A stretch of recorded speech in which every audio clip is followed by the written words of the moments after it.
आज हम लोग स्टार्ट करेंगे Paramount English for competition in general competition from plan to Paramount, जो नीतू सिंह मैम की बुक है, जो कि बेस्ट बुक मानी जाती है जनरल कंपटीशन के लिए। तो आज इसको डिस्कस करेंगे। आज हम लोग यहाँ पर कुछ देखिए, यहाँ पर गाइडेंस लिखा हुआ है कि पब्लिशर क्या क्या गाइडेंस दिया है कि इसको कहाँ कहाँ पर सेल कर सकते हैं इस बुक को। तो मेरे पास तो पीडीएफ में है, मैंने पीडीएफ में डाउनलोड कर रखी है। तो इसके कंटेंट्स पर जाते हैं तो देखते हैं। वर्ब बेसिक वर्ब है, tense, passive voice, narration, question tag, subject verb agreement, conditional sentence, verb advance, noun, pronoun, adjective, conjunction, article, prepositions, adverb, word often confuse, misuse, vocabulary, synonyms, practice it, antonyms, practices, one word substitution, OWS, one word substitution, practice it, OWS, practice it, idioms and phrases 1, idioms and phrases 2, idioms and phrases, practice it। और कुछ abbreviation है जो कि इस book में use किया गया। तो एस और SUB, तो इसको क्या मतलब समझेंगे। सब्जेक्ट होगा OBJ object, V verb, SV singular verb, PV plural verb, N noun, SN singular noun, PN plural noun, P pronoun, SP singular pronoun, PP plural pronoun, A adjective, ADV adverb, PREP preposition, HV helping verb, MV main verb, V1 first form of verb, V2 second form of verb, V3 second third form of verb, AUX verb, auxiliary verb, UN uncountable noun, SCN, ये इसको थोड़ा सा दो, singular countable noun, SCN singular countable noun, PCN plural countable noun.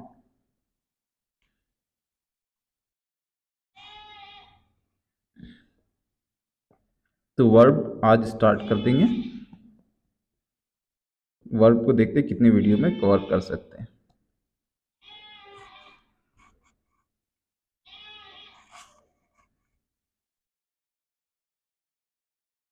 तो friends, verb यहाँ पर book में बताई गई है। जितनी भी बुक में होगा उसी को डिस्कस करेंगे, हम थोड़ी बहुत रिलेट करके समझाने की कोशिश करेंगे। वर्ब बेसिक, इस चैप्टर का नाम वर्ब कार्य का होना दर्शाता है, अतः वर्ब को डूइंग वर्ब भी कहते हैं। वर्ब के दो वर्गों में बांटा जाता है, verb helping verb, main verb, modal, primary, auxiliary verb.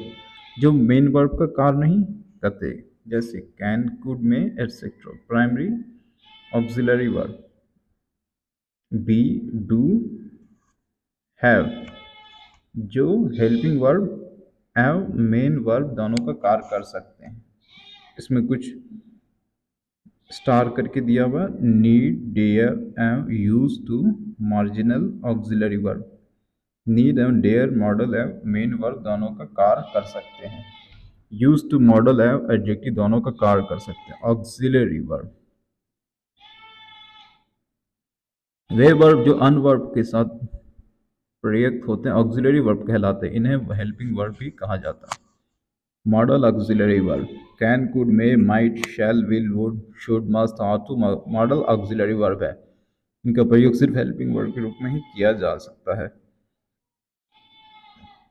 जैसे she can run fast, she can run fast, can क्या हो गया, मॉडल हो गया, और रन क्या हो गया, मेन वर्ब हो गया, मेन वर्ब हो गया। और you should study English, should क्या हो गया, मॉडल हो गया, स्टडी क्या हो गया, मेन वर्ब हो गया English. Marginal auxiliary verb, use to, need, dare, dare marginal auxiliary verb है। ये ऐसे मॉडल हैं marginal auxiliary verb use to need dare marginal auxiliary verb है। ये ऐसे मॉडल है जिनका प्रयोग वाक्य में मेन वर्ब नीड देयर और एडजेक्टिव यूज टू के रूप में हो सकता है। तो ये सब पॉइंट है जो कि मेंशन किया हुआ है। फिर से हम देख लेते हैं। Verb, helping verb, main verb, modal जैसे can, could, may etcetera, primary auxiliary verb, be, do, have जो हेल्पिंग वर्ब, मेन वर्ब दोनों का कार्य कर सकते हैं। मेन वर्ब के अंतर्गत हम उन वर्ब को पढ़ते हैं जो वाक्य मुख्य क्रिया के स्थान पर आते हैं।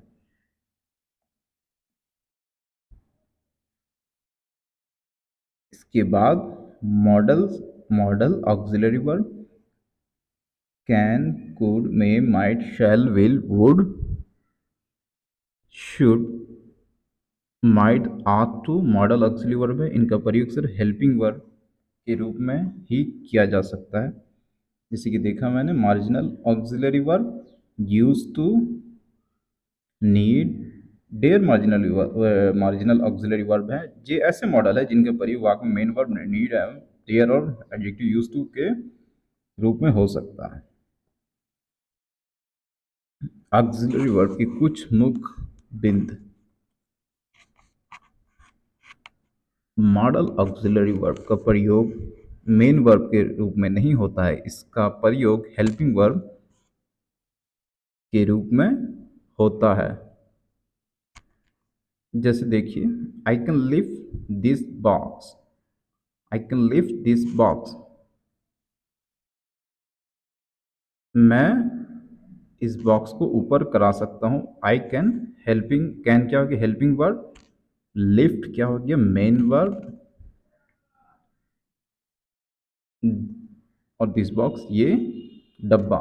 He should work hard, should helping verb, work main verb,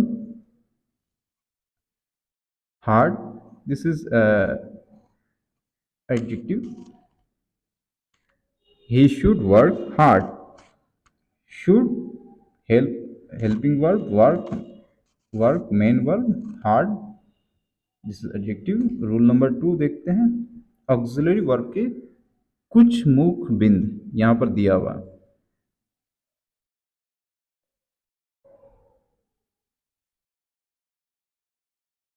rule number 2 देखते हैं। मॉडल ऑक्सिलरी वर्ब का V1, V2, V3 ING form या SES फॉर्म नहीं होते। इसका प्रयोग सभी नंबर तथा पर्सन के सब्जेक्ट के साथ हमेशा एक ही रूप में होता है, अर्थात इसके रूप फॉर्म में कोई परिवर्तन नहीं होता है। She can help you, you should understand your friend. She can help you, help V1, can model, should second sentence में मॉडल, सेकेंड सेंटेंस में या जो एग्जाम्पल दी हुई। You should understand your friend, should understand V1 your friend. और तथा used के बाद infinitive 2 plus V1 का प्रयोग होता है।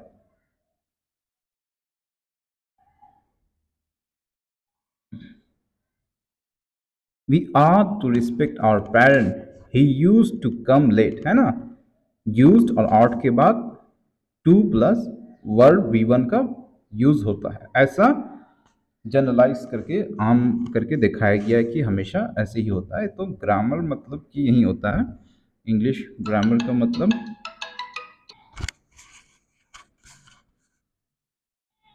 तो फ्रेंड यहाँ पर हम लोग पहुंच चुके थे। Use of model auxiliary verbs can एव कुड। रूल 1, कैन का प्रयोग पावर, शक्ति, एबिलिटी, योग्यता तथा कैपेसिटी, समर्थ, क्षमता को अभिव्यक्त करने के लिए किया जाता है। कैन का प्रयोग पास्ट एबिलिटी, कुड का प्रयोग past ability, power, capacity, past ability, power, capacity भूतकाल को योग्यता, शक्ति, सामर्थ्य को व्यक्त करने के लिए किया जाता है। He can lift the box. Power, can, power लगा। I could not come yesterday, I could not come yesterday, come yesterday, I could not come yesterday, मैं नहीं आ सका कल। तो पास्ट एबिलिटी है, कुड का यूज किया गया। I could not come yesterday. Rule number 2, can का प्रयोग परमिशन, अनुमति देने के भाव में अभिव्यक्त करने के लिए किया जाता है। You can go now. Can का प्रयोग थियोरटिकल पॉसिबिलिटी, सैद्धांतिक संभावनाओं को अभिव्यक्त करने के लिए किया जाता है। Everyone can make a mistake, everyone can make a mistake. Could प्रयोग, कुड का प्रयोग रिमोट पॉसिबिलिटी व्यक्त करने के लिए किया जाता है।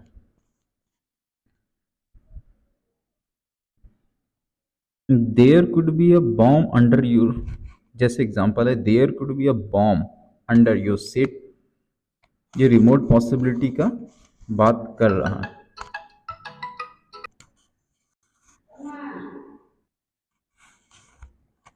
कैन का प्रयोग दोस्ताना निवेदन करने के लिए प्रश्नात्मक वाक्य में किया जाता है।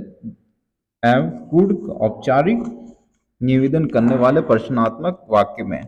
Can I take your scooter, could you talk to mister Shukla. Double to का प्रयोग कैन कुड के साथ ना कर वह, क्योंकि दोनों क्षमता दर्शाते हैं। I can not be able to come tomorrow, ऐसा करने हम अपने वाक्य को सुपरफ्लुअस बना देते हैं। सुपरफ्लुअस के अर्थ है मोर देन। सुपरफ्लुअस का मतलब more than, what is needed. इस वाक्य का सही फॉर्मेशन होगा I can not come tomorrow, I can not come tomorrow, या फिर I will not be able to come tomorrow, I will not be able to come tomorrow. ये भी बेहतरीन टेंस का यूज करके सेंटेंस तैयार कर दिए, और ग्रामर के साथ साथ हम लोग मजे लेते हुए। मे, माइट, मस्ट।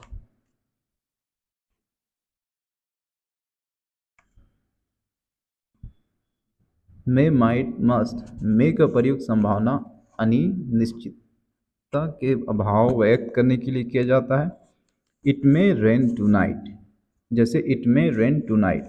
ये का प्रयोग इच्छा को व्यक्त करने के लिए किया जाता है, ऑप्टेटिव सेंटेंस में होता है। मे यू लिव लॉन्ग, यदि प्रिंसिपल क्लाउज प्रेजेंट टेंस में होता है तथा subordinate clause that, so that, in order that से प्रारंभ होता है तथा इससे पर्पस उद्देश्य को बौद्ध हो, तो सबऑर्डिनेट क्लाउज में मे का प्रयोग होता है। We eat so that we may live, we eat so that we may live. May, might, must, यहाँ पर रूल्स कुछ दिया हुआ है तो उसका अप्लाई हो रहा है। We eat so that we may leave.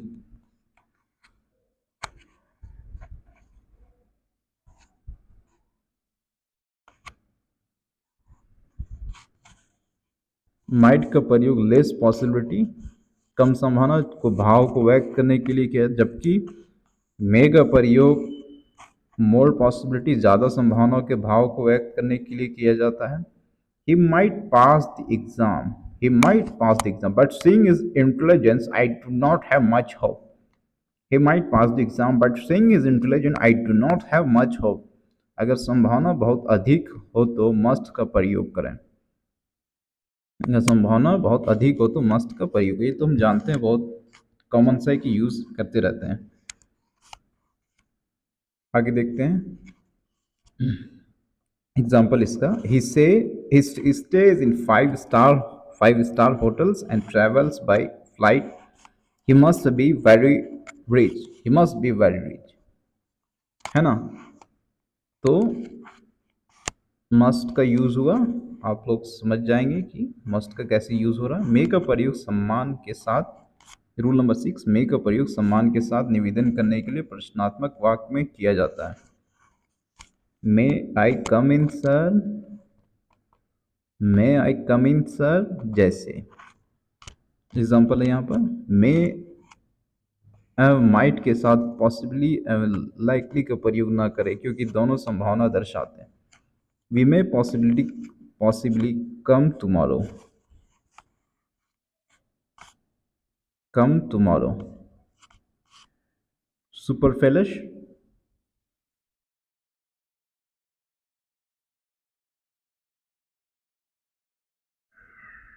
We may possibly come tomorrow. सुपरफेलश, we may come tomorrow, we may come tomorrow, we will possibly come tomorrow, we will possibly come tomorrow।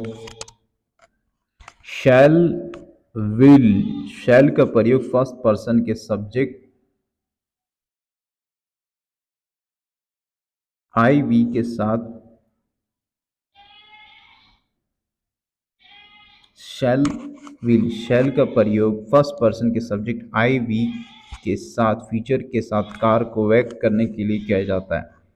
बाकी subject के साथ will का प्रयोग करें। I shall go to college tomorrow and he will come with me.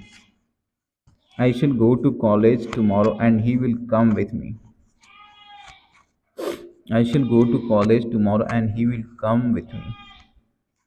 Modern English में हम आई we के साथ विल का प्रयोग कर सकते हैं जो अब स्वीकार है, लेकिन इंट्रोगेटिव सेंटेंस में अब भी आई वी के साथ शैल का प्रयोग होता है। विल आई गो, शैल आई गो। शैल का प्रयोग सेकेंड पर्सन के सब्जेक्ट यू तथा थर्ड पर्सन के subject he she it they had, he she it they के साथ कमांड, आदेश, प्रोमाइस, वादा, थ्रेट, धमकी, डिटरमिनेशन, दृढ़ संकल्प, कंपल्सन, अनिवार्यता एवं एडवाइस, सलाह को व्यक्त करने के लिए किया जाता है। इन इसी प्रकार के वाक्यों में विल का प्रयोग आई एवं वी के साथ होता है। कमांड, आदेश, you shall leave the room at once, you shall leave the room at once. Promise, प्रतिज्ञा, वादा,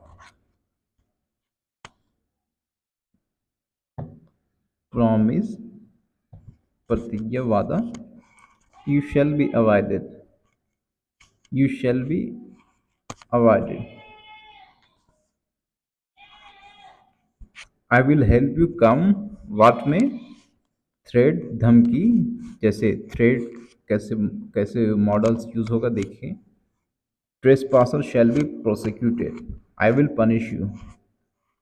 डिटर्मिनेशन, दृढ़ संकल्प, I will work hard and score good marks, I will work hard and score good marks. Compulsion, अनिवार्यता, you shall be here for the meeting, you shall be here for the meeting, I will have to finish this work, I will have to finish this work, I will have to finish this work, I will have to finish this work, I will have to finish this work।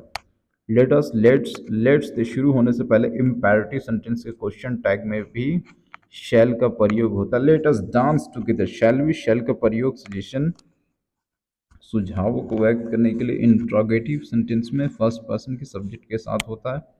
Shell we talk to the management, shall एवं will का प्रयोग निम्नलिखित प्रकार के वाक्यों में नहीं होता अगर वाक्य पास्ट से शुरू हो। He hope that he would pass the test. अगर वाक्य पास्ट से शुरू हो तो विल, शैल नहीं, वुड, शुड का प्रयोग होता। दरअसल ये नियम तब भी लोग होते हैं जब विल शैल का स्थान पर कोई मॉडल या वर्ब का प्रयोग हुआ हो। ही शैल, दैट, ही कमिंग। अगर दो कार भविष्य में एक के बाद हो और दूसरे कार पहले कार होने पर निर्भर करे तो पहला कार सिंपल प्रेजेंट टेंस में होगा और दूसरा सिंपल फ्यूचर टेंस में। हमें हिंदी में इंग्लिश ट्रांसलेशन करने की आदत होती है, हमें हिंदी से इंग्लिश ट्रांसलेशन करने की आदत होती है। इसी बुक में बताया गया बहुत बेहतरीन, जिसकी वजह से हम पहले कार को सिंपल फ्यूचर में प्रयोग कर लेते हैं। अगर मैं आऊँगी तो आपसे, अगर मैं आऊँगी तो आपसे मिल लूँगी, मिलूँगी, मिलूँगी, शायद मिस्टेक है, आपसे मिलूँगी। If I will come I will meet you, if I come I will meet you, ये सही है।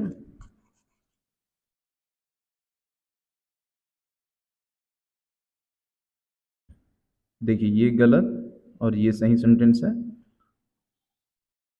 If I come I will meet you. निम्नलिखित शब्दों को देखें, इनके तुरंत बाद सिंपल फ्यूचर टेंस का प्रयोग प्रयोग नहीं होता है, बल्कि